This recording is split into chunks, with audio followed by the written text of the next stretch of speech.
I don't know if you like to travel. Anybody like to travel? I like to travel. I've done a fair amount of traveling. Most of the traveling I had done until I became an interim pastor was I'd been to like the different countries, hadn't really traveled much in our own United States. And I remember very clearly when I got the email on my phone from the boss man telling me about my very first assignment in terms of doing interim work. I was standing in line at McDonald's in Kalamazoo, Michigan, and I pulled up my phone and I saw that he had emailed me, and I clicked on it, and it said, "I want you to go to Hermiston, Oregon." Now, I had no idea where that was, but I knew it was out west somewhere. I'd never been west of the Mississippi before, ever. And I was so excited that the guy behind the counter at McDonald's looked at me, and I went, "I'm going to Oregon!"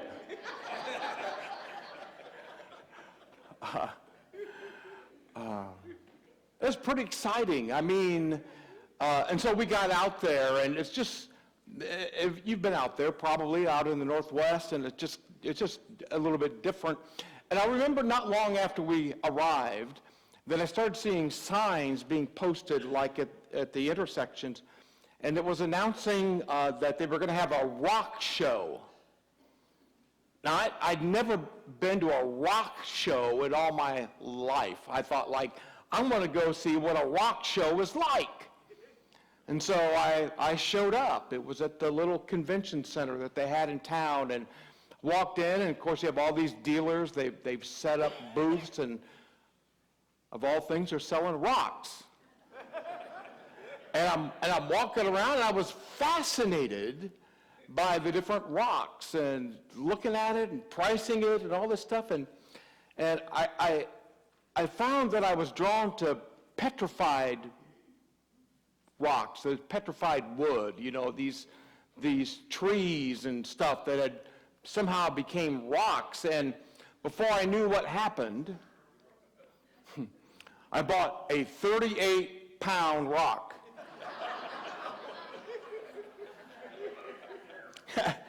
and I'm like, wow, this is so cool. This rock used to be a hunk of wood. But what was really cool about it was that the guy had sliced it into 7 chunks. And I thought, this is cool. And he had polished the face of each of those hunks of rock. And so I had slices of petrified wood of this rock that at one time had been like a tree. And so I bought it, and we were getting ready to go home, and I said to my wife, we're going to fly home for Christmas, and I'm going to put it in my suitcase.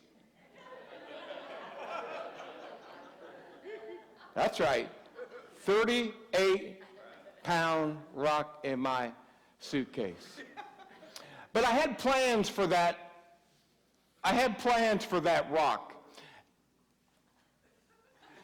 And let's put the picture. Yeah, there we go. Let's just let that up there. Now that was like, I don't know, 3 years ago and 50 pounds ago. But now let me tell you what's going on here. At that point in time, I had 6 grandchildren, 6 grandkids, and me. That's 7. I had 7 chunks of rock. And so on Christmas, when we flew back from Hermiston, Oregon, I set them down, and I had the rock all arranged in like the tree that it came from. You know what I'm saying? All in one piece. And then while we were sitting there, I took a slice of the rock, and I gave 1 slice to each of my grandchildren. And I used that as an opportunity to talk to them about how important family was. And I said, this rock represents the family tree. And now you are part of the family tree. And I gave them a slice of the tree. And I said to them, what I hope that you do is that you never forget that you're part of this family. And my hope and prayer is that a long time from now, when I'm dead and gone, that you will see that hunk of rock that you have in your house, and you will ask yourself the question, what does this stone mean? And my prayer is that someday, either you or your kids will say, you know what? I know the story. In fact, I wrote this whole thing out on a piece of paper. I gave each of my little grandkids this piece of paper saying all this stuff.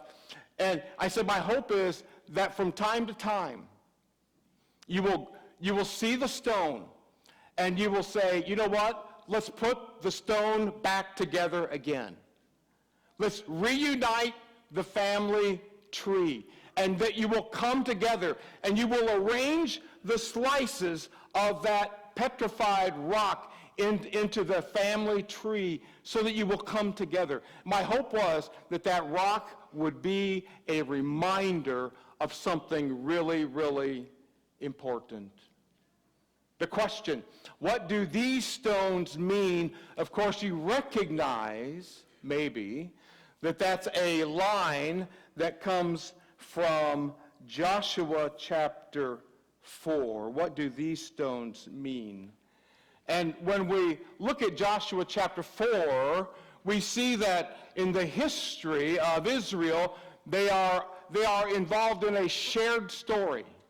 A shared story. They are a united bunch of people. And they are on a journey together.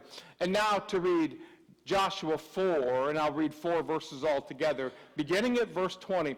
And Joshua set up at Gilgal the 12 stones that they had taken out of the Jordan. He said to the Israelites, in the future, when your descendants ask their parents, what do these stones mean? Tell them, Israel crossed the Jordan on dry ground. For the Lord your God dried up the Jordan before you until you had crossed over. The Lord your God did to the Jordan what he had done to the Red Sea when he dried it up before us until we had crossed over. He did this so that all the people of the earth might know that the hand of God is powerful, and so that you might always fear the Lord your God. Now, God had been at work in his people. He had led them there to the promised land, to the shores of the Jordan River, and they stood there on that day before the Jordan River, and knowing that across the Jordan River was the promised land, the land that God had said he was going to give to them.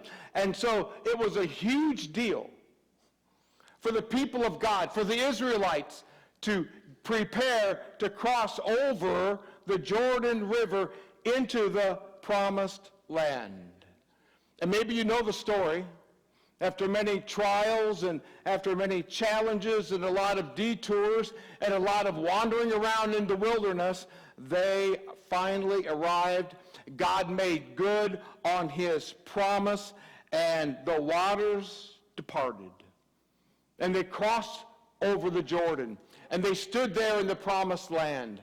And as they did that, God said to them, here's what I want you to do. I want you to get 12 big stones, presumably one stone for each tribe of Israel. I want you to get 12 big stones, and I want you to dig 12 holes, and I want you to drag those stones over to the hole, each hole, and plop it in and plant it so it is straight up and down. I want you to make standing stones, 12 of them, right there in the ground, and it'll be a marker of a shared journey that they've had together. Now, one of the things I like about the text is that God makes it clear that the stones are not only a reminder of that moment when they crossed the Jordan River, but it's also a reminder of the Exodus event. long, long time ago when God led his people out of Egypt, and they stood there on the shores of the Red Sea, and they realized that the dust of Pharaoh's henchmen and chariots were off in the distance, and they were trapped. What are they going to do? The bad guys are coming. The bad guys are presumably going to kill them, and there's no way to go. And they stood on the banks of the Red Sea, and God came through, and God parted the waters there in that moment as well. So these stones, then, that God wants them to plant there on the other side of the Jordan River were a visual reminder that God had been at work in the life of his people. And not only had they crossed the Red Sea, but it was a visual reminder of all of the other generations that God had been at work even long before that, back in a place called Egypt and a place called the Red Sea. So I'm saying that these people, they've been part of a shared story. The story goes back a long, long way, and God has been working at them. So they set up the stones. And the people, when they would see the stones, presumably they would ask, hey, look, what do these stones mean? And then there was the answer. They served as a reminder that when things got going and they were tough, that God came and God helped them. And it was a reminder to future generations that when things got tough for them, God would come through for them as well. It's a very significant thing. These stones were visible reminders on the billboard along the highway of life that God came through and he will come through as they go on their journey throughout life.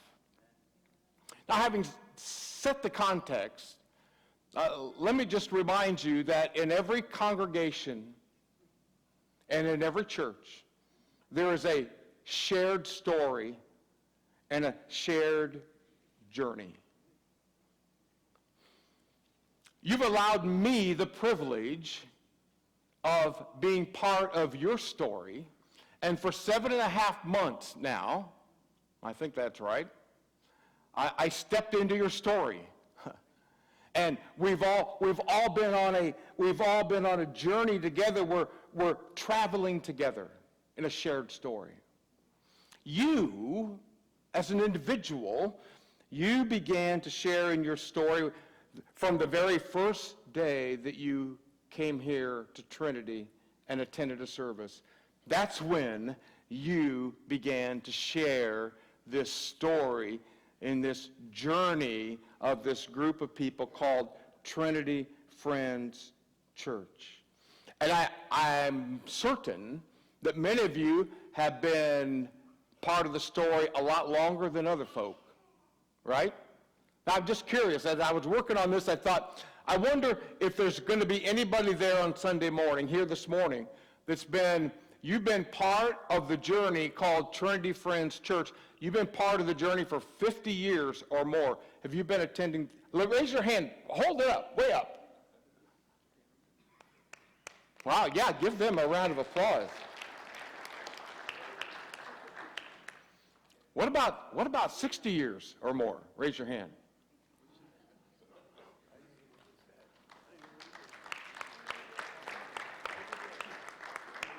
Should I keep going? No, let's stop right there. What about, let's just say you've been part of this church for 25 to 50 years. Raise your hand. You've been, wow. Look at all this folks. You've been part, I'm saying, you've been part of the journey. You have this shared story, this shared experience. What about you've been coming here 5 years to 25 years? Raise your hand if you fall into that category. All right. What about less than 5 years? Raise your hand. All right, all right. We need to be at work to have way more hands raised in that last category, right? Amen. Yeah, we do. And I think we're making some progress there. Your story, now I'm talking about the church, Trinity Friends Church, your story goes all the way back, the nearest I can tell, to some Sunday that took place in the year 1917. I've read the history, and I've tried to figure out the history, and is a little bit nebulous, but as the best I can tell, somewhere around 1917 on a Sunday, a small group of people got together as a congregation. Is there anybody here, I'm curious, that you would say, I know about that, and I had a grandparent or a relative that was part of that first church that way back when? Is there anybody like that? Nobody. Wait, one hand? Oh, there we go. All right. And so your parents were grandparents were like the first. Wow. Isn't that awesome? Well, congratulations.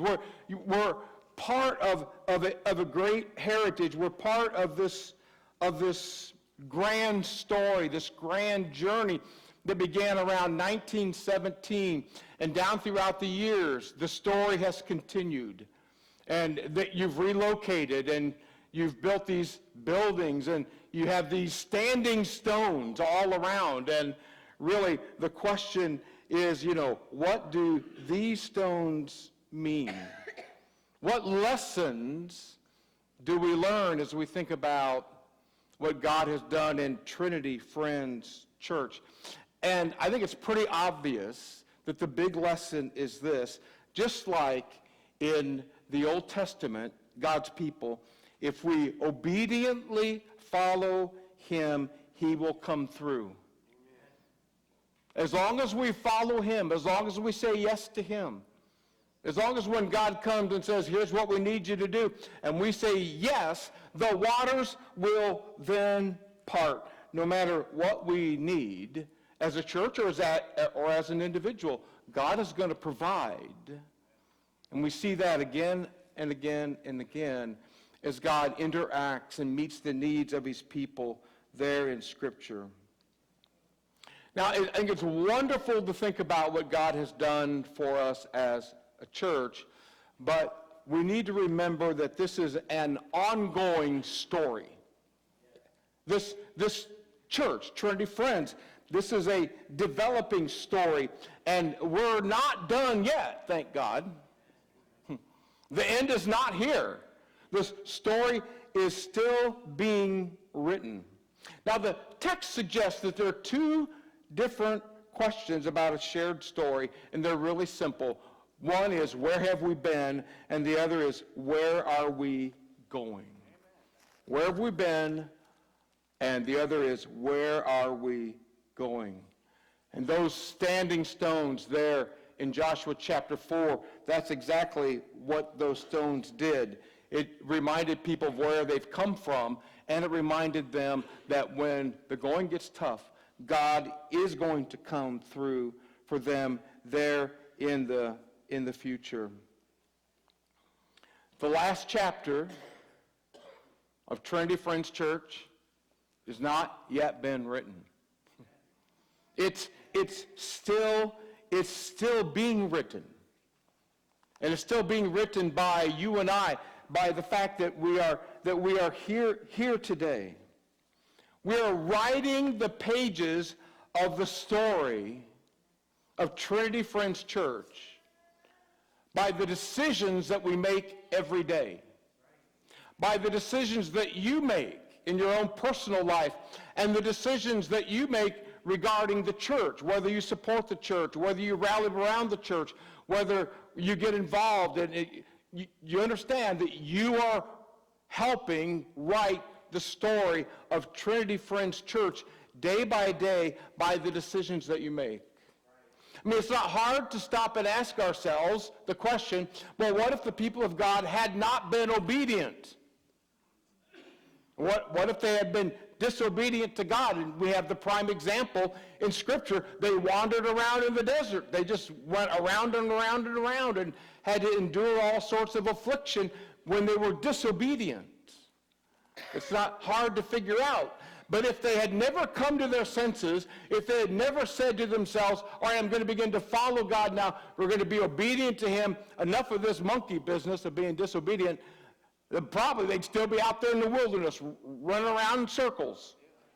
It would have been a different outcome. And I think that's a challenge to us, that you and I need to say to ourselves, whatever it takes, individually, we need to be obedient to God. When he comes and challenges us, we need to be obedient to God.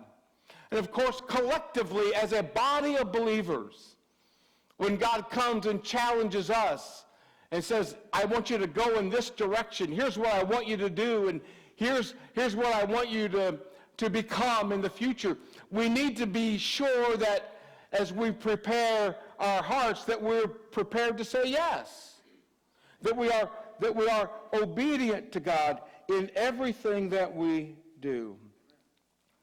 I've been thinking about the last 7.5 months that I've been here, and I've been thinking that a lot has happened, and that we have seen the hand of God at work. Things have stabilized. Maybe that's a good word. Things have stabilized. Attendance has started to go up a little bit. Not dramatically. I'm not going to write a church growth book or anything. But things are improving. Things are on the swing up. Hope is on the rise. And I'm going to go out on a limb and say that most of you are encouraged. Thank you for the amen. Most of you are encouraged. And so we can look back and we can say that God has been good to us and that we're privileged to be part of this shared story as Trinity Friends Church. But again, this reminder that the last chapter has not yet been written. We're still writing the story. God is still at work. We have more work to do. And we need changes that run deep. I mean, we can't be satisfied with just changing from a frown to a smile. We need more than that. We need a change that runs deep down inside the heart of each of us. In fact, we need a change deeper than that. We need to change the culture of our church. And we need to take those small steps that make a big difference that I've been preaching about these last several weeks. There is more work that needs to be done. My hope is that years from now, future generations will look back at this point in your history and go, wow, what did God do? As a matter of fact, I had this little mind role-playing thing that happened this week, and I thought about the day that will come, for sure, when, as a church, you will celebrate your 150th anniversary. I'm not real good at math. I don't know how many years that is, but trust me, 150 years from 1917. Somebody do the math and you tell me. But, what? Are you that good with numbers? Good. All right. Thank you. Yeah. So the day will come when the church, this church, will put a committee together to plan the celebration of the 150th anniversary of Trinity Friends Church. And there will be a committee that will be formed. And maybe on that committee will be some of your children or some of your grandchildren. And in my mind, when that committee meets, they'll meet in the fireside room. And they'll have all of these papers and all of this stuff around them. as they begin to plan this grand celebration of Trinity Friends Church, 150 years of blessing Van Wert County. And they will sit there as a committee in the fireside room around the tables, and they will look at all of the stuff that they've been given. And at some point, they will look at an attendance graph, because that's part of the story. That's part of the data that they will have. And they will begin to look, and they will see what has happened during this period of time, this last decade. And they will, quite frankly, they will see that attendance has gone down and down and down and down. This is no secret to anybody here. But remember, the story has not yet been written. And they will look at that as they plan for that celebration in the year 2047, 67, and they will see something amazing. They will see that around the year 2019 or so, the graph begins to dip upwards and push upwards and upwards and upwards as the years go by, and they will look at that graph that in the last, 50 years has gone like this, and then something happened, and it started to take off and go up like that, and somebody will ask the question. They won't use these words, but it's the same question. They will say, what do these stones mean? What does this graph mean? What are we looking at? What in the world happened? Because they're putting together this program to celebrate the Trinity Friends Church. And there might be somebody on that committee, your child, your grandchild, and someone will speak up and say, I know what it means. It means there was that decade where the church went through a very difficult time and things got down and desperate. But in that moment, God came, and there was a group of people that rallied around the call of God, and they decided to be obedient to God, and they said, we're not going to live like this. We're going to live the life of faith, and we're going to move forward, and we're going to trust God, and we're going to see what God has done. That's what those stones mean.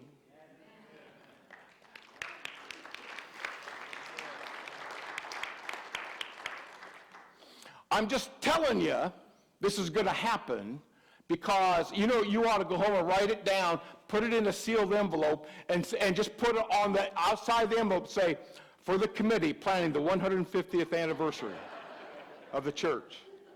And just keep it somewhere.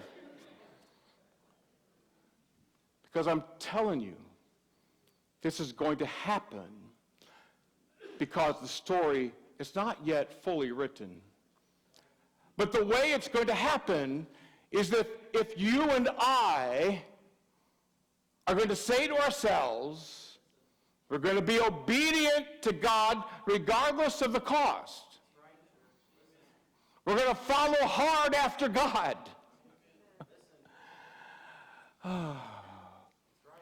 God is at work, but he needs his church to be obedient to him. Now, let me add that your transition team has been hard at work. I'm guessing that some of you are like, well, I haven't seen a whole lot of results, but trust me, behind the scenes, they've been working hard, and we've been working hard on a new mission statement to see what it is that God wants us to do as a church. We've been working hard to identify the core values. What do we value as a church? And what we value as a church is going to form the engine that drives us forward as we focus on the important values of the church. And so starting next week, if the Lord lets me, I want to start a new series on the mission of the church, and then I want to preach each Sunday on the new core values of Trinity Friends Church. You see, we're on a shared journey together, and I want everybody to get on board And we're going to pledge obedience to God so that in that committee meeting, as they plan the 150th anniversary of this church, people are going to be like, what in the world happened? What do these stones mean? And someone will speak up and say, I know what that means. It means that God's people united together and became obedient, and things turned around.